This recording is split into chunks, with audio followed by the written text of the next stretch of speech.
Well, here we are.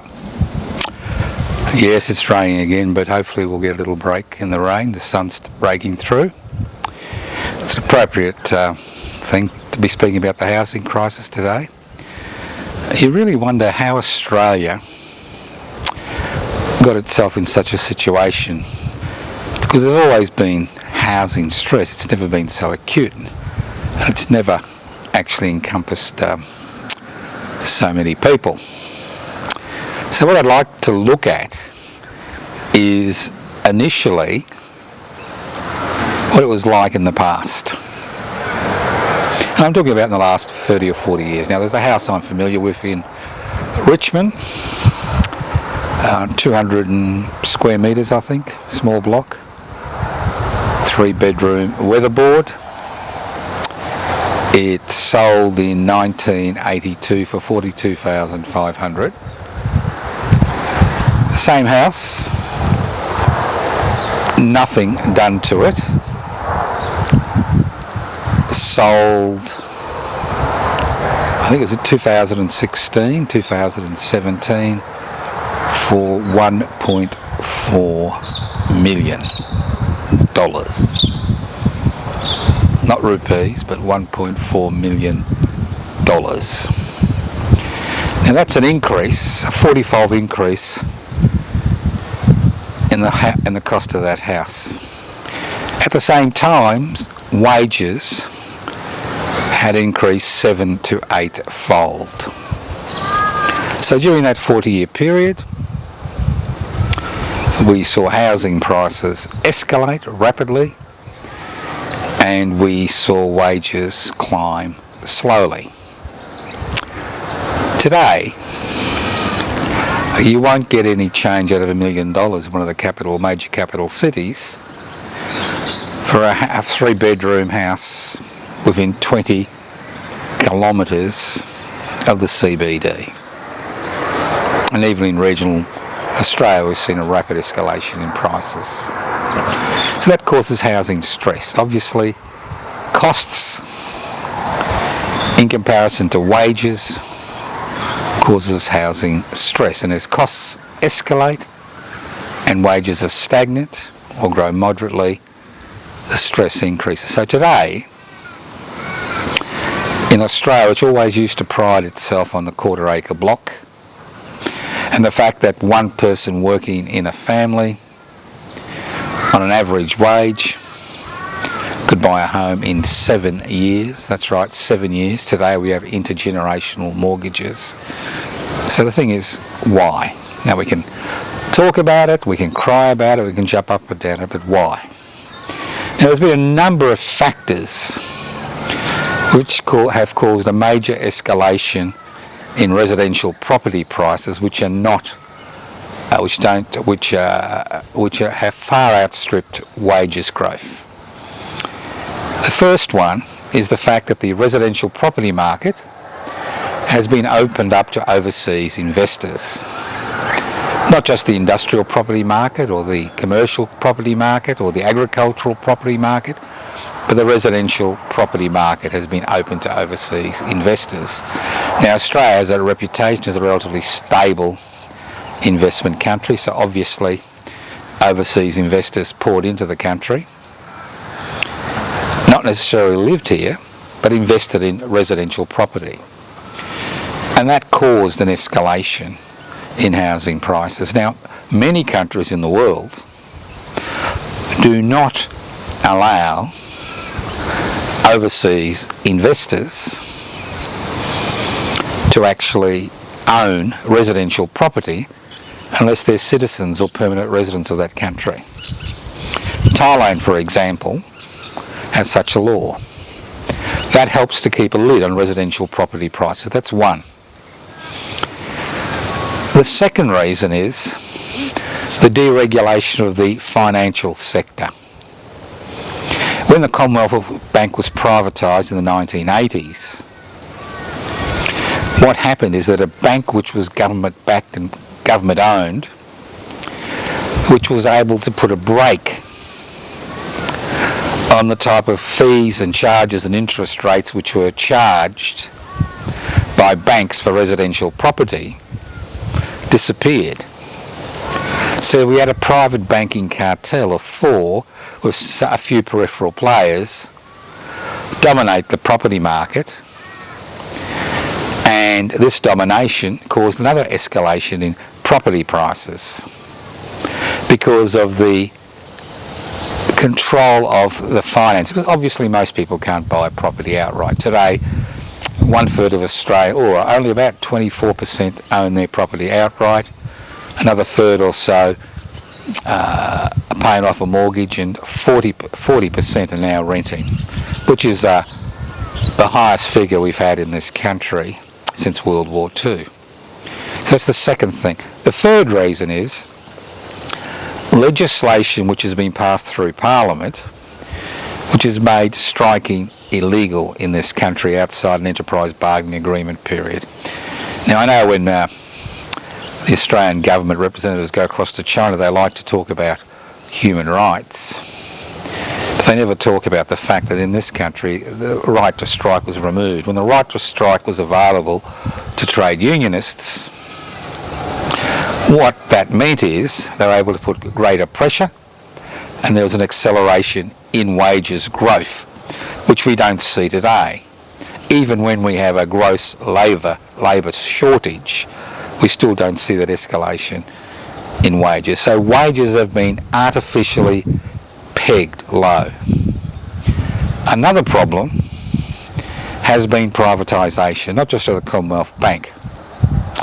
Privatisation of higher education through the HECS scheme, so that many Australians now attend university, and the problem is that when they graduate, they may be spending years paying off loans to access that education. So that's another reason. And the most important reason, which I'll leave till last, is the fact that there is no significant public housing sector in Australia, especially in the state of Victoria, and to a lesser degree in New South Wales, where governments have embarked on a wholesale privatisation of what's left of the public housing sector. So the residential property market is then dominated by commercial interest. If you don't have a strong public housing sector, what occurs is that prices escalate because there's no real competition in the private sector. And the greater the number of people housed in public housing, that's publicly owned, and publicly managed, the fewer number that need to rent, rents tend to decrease, property investors tend to move out of the market because it's not as profitable, and they can move into other investment portfolios, and what actually happens is that housing prices, the lower end of the market, drop. So there's no competition in the residential property market. These are some of the major issues. Another major issue has been the fact that construction costs have escalated, not just because of an increasing cost of materials, which has been a factor, but the fact that the construction industry is dominated again by a few large players. Obviously there are peripheral players, but the majority of construction in residential property, to a significant degree, is carried out by a handful of corporations. Now all these things have combined with government legislation. Government legislation which is quite extraordinary, which you don't see in most other places in the world. Government legislation which is called negative gearing, which gives an investor an advantage over a first home buyer or somebody who only owns one home, because an investor can claim a tax deduction on losses which are made by that investor. So what you do is you gear your property to a significant degree, you borrow as much as you can, you rent out the property, you make a loss, That loss you claim as a tax deduction, and when you sell the property, although you pay a capital gains tax, because of escalating property prices, you tend to make a significant profit. Now, people can't claim a tax deduction for a residential property for the mortgage or the rent they pay. Another issue that has been important has been the digital world. With the introduction of platforms which have allowed tourists to be able to rent property through various platforms, means that many property owners, investors, now don't even bother to offer property to people who need that property as far as rents are concerned. They prefer to use the tourist market. In Tasmania, which relies on tourism, has a particularly acute housing problem because of the number of homes which are reserved specifically for tourists, because you can make more from a tourist in one day than you can make from a renter, in 1 week. So that Uberisation of short-term accommodation has also been a factor because it's removed many properties from the property market. Escalating property prices mean that if smart investors who are not interested in paying capital gains tax, who are not interested in renting out property, can actually land bank. Not only land, but they can land bank houses, they can land bank flats. You buy the property, you keep it empty, you rely on the capital gains, that's the escalation in property prices, and we've seen huge escalation in property prices during the COVID-19 pandemic, and then you sell the property making a handsome profit, and you don't even have to offer that property to the rental market. No wonder at the last census 1 million properties in Australia, and there's about 9 residential properties, and about 8 million were empty. At the same time in Victoria, it's quite extraordinary. That's what's left of the public housing sector, 20% at any time are also empty. So what's the solution in a mixed economy? Well, the first thing is we don't have a mixed economy as far as residential property is concerned.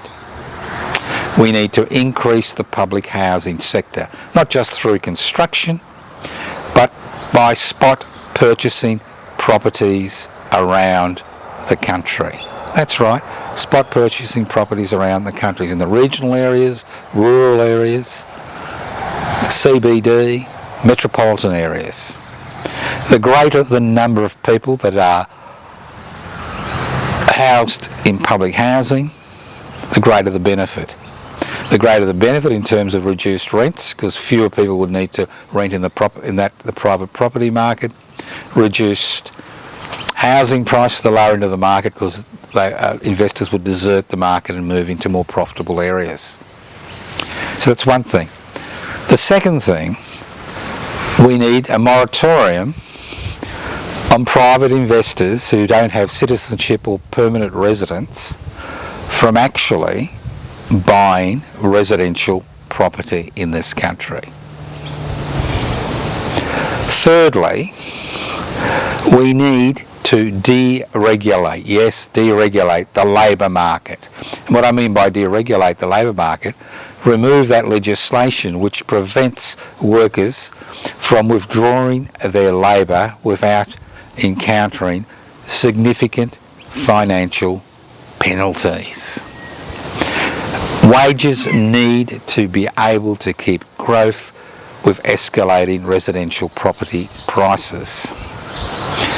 Today, the housing crisis has never been more acute. Not because we're told there aren't enough buildings, not because there aren't enough construction firms, but because, one, because of low wages, people cannot enter the property market and buy property. Two, those that can't buy property find that most of the disposable income is eaten up by rent. And those people that have mortgages find that instead of taking 7 years, like 30 to 40 years ago, to get rid of a mortgage, you can take 30 to 40 years, and in many regards it becomes an intergenerational issue. Another solution would be freeing up superannuation contributions to be used as deposits for residential property. Not investment properties, but residential properties that people live in. Because the single most important difference between poverty in old age and not finding yourself leading a hand-to-mouth existence is owning the residential property you live in. This was a given in the past when wages kept up with residential property prices. It was a given in the past when it took 7 years to pay off a mortgage. It's not a given today. More and more older people who have relied on renting to survive now find themselves facing homelessness, and with a shrinking public housing sector in certain parts of Australia, this problem has become more and more acute.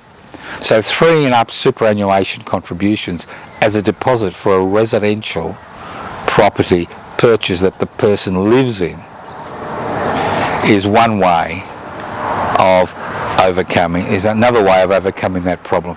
So there are many ways to overcome the current housing crisis, but it takes a bit of political courage. And if there's one thing the political parties at the federal and state level seem to lack, is political courage. Political courage to do what's best for the people that represent them, not do best for the 1% that own the means of production, distribution, exchange and communication. So next time somebody talks to you about the property crisis, about they can't rent or they can't afford a mortgage or they're facing homelessness, it's important that people join the dots. The housing crisis is a policy-driven crisis, a crisis that has occurred because this country has embarked on a deregulation, privatisation, corporatisation, globalisation model which is unfit for human consumption. And 40 to 50 years after this pestilence, and it is a pestilence, began, we continue to suffer the consequences because our representatives at the state and federal level, especially the federal level, are more frightened of the 1% that own the means of production, distribution, exchange and communication than they are of the people who elect them to office.